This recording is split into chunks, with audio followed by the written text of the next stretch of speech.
We hope you'll enjoy your ride around the track. And in consideration of all of our guests, for the next 10 minutes or so, please turn off your cell phones. You don't have to. The 500 was held for the first time in 1911, but the track was already in its third year, built early in 1909 as a testing facility for the thriving automobile industry. Many famous makes were from here, like Marmon, National, and Cole, with the best known ones coming a little later on with Stutz, maker of the famous Bearcat, then, right after World War I, with the Duesengold brothers.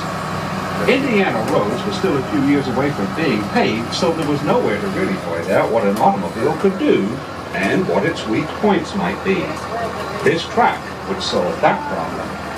Not only could the manufacturers test here privately, but occasional races would give the spectators a chance to see in competition what they could go down to the showrooms and purchase.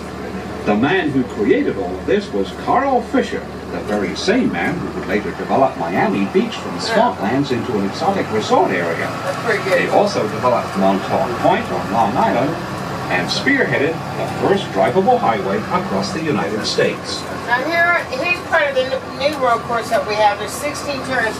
We built this in 2004 for the Motor GP. Yeah. The Motor GPs goes down the straightaway 210 mile an hour. They come in, they go out, they go down there, and then you'll see more of the road course over there. They are kind of making some adjustments because our Grand Dams are going to be the first ones on this track before Nationwide. So, I mean, it's amazing how they flip this track. It's just totally amazing. Okay. We enter the track between turns 1 and 2 at the south end short straightaway. Up ahead is turn 2. There are 4 turns, each measuring exactly 1/4 of a mile from entrance to exit, and they are banked at 9 degrees and 12 minutes. The main straightaway, which we will be seeing in about 5 minutes, and the back stretch, in just a moment, each cover 5/8 of a mile, so the entire track is 2.5 miles around. From time to time along the way, you'll see that's part of that road course right there on your left. Right there. And revised in 2008. It winds through the infield and links back up with the oval over to the northwest. On the right are the original VIP suites built in 1973. These are the only suites on the We are riding on the very same 2.5 miles used by the drivers 100 years ago. Only the surface has changed. During the fall of 1909, down went 3,200,000 paving bricks, which is why the track still carries the nickname, the Brickyard. And where are the bricks today? Well, about 85% of the way around, they're still there, buried under several layers of asphalt. The most recent repaving job took place in the fall of 2004. If you think you may have spotted a golf course on either side of us, well, you have. It dates back to 1929. It's been revamped a couple of times since, most recently in 1993 by the world-famous Pete Dye, who used to live in Indianapolis. There are now 4 holes inside the track 4 holes over here. Over on the right. What's over there? The old course was once a major stop on the PGA Tour. The 500 Open being held between 1960 and 68. Each September between 1994 and 2000, the seniors played. The 3-2-1 markers on the outside fence are 100-yard reference points for entering turn 3. These numbers are on the outer fence. There's 100 yards between each number, which of course is a football field. The driver doing 220 mile an hour down the straightaway, backstretch, he sees the 1. He knows he has 100 yards for that turn. Speed up, go high, go low, whatever he's got to do. The 500 drivers will make the turn at about 220 miles an hour. The NASCAR driver, the car which is double the weight, will go through at about 170. The fastest laps ever completed here by 500 drivers is right at 240 miles an hour. That means negotiating a 2.5-mile lap in less than 38 seconds. Or to put it another way, it's the equivalent of traveling down a football field in about 9/10 of 1 second. When we are in the turns, see the famed safety barriers. This is safety barriers right here. They have done much to absorb the energy in the event of an accident, resulting in more contact. Safer barriers are coming into more and more use at major tracks, and the very first one was installed at this one in 2002. Carl Fisher had 3 partners, one of whom was James Allison, founder of the famed Allison Engineering. They sold the Speedway in 1927 to a group headed up by World War I flying ace Captain Eddie Rickenbacker, who had in fact been a regular 500 driver before he ever learned how to fly a plane. In 1945, the track was sold to Anton Coleman Jr. and it has remained in the Holman George family for over 60 years. Over on the left are the final turns of the road course, and then up again quickly over. Out of turn 4 on the straightaway. Double-decker grandstands. Can you imagine going all the way down there in 9 seconds? Pretty quick. Drivers making pit stops used to drive all the way down the straight and pull over to pit row on your left. In 1957, a separated pit lane was installed, and it may have been the first of its kind anywhere in the world. The current 500 cars have to stop several times during the race. They'll take on fuel and change 4 wheels in less than 10 seconds, and they don't use gasoline.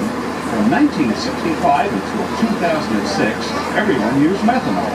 Starting in 2007, the 500 cars have run on ethanol. NASCAR, however, does use gasoline, but blended with 15% ethanol. The tall building on the left is called the Pagoda. It was completed in 2000. This is where the Master Control Tower stood from 1957 until 1988. And prior to 57, a Japanese-style pagoda occupied this spot, and that's the reason for this current design.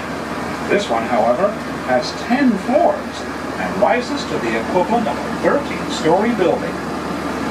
At ground level, where those people are, is the current winner's circle for the 500 and Brickyard 400, and just above it, the rostrum of the top 3 finishes in the MotoGP motorcycle.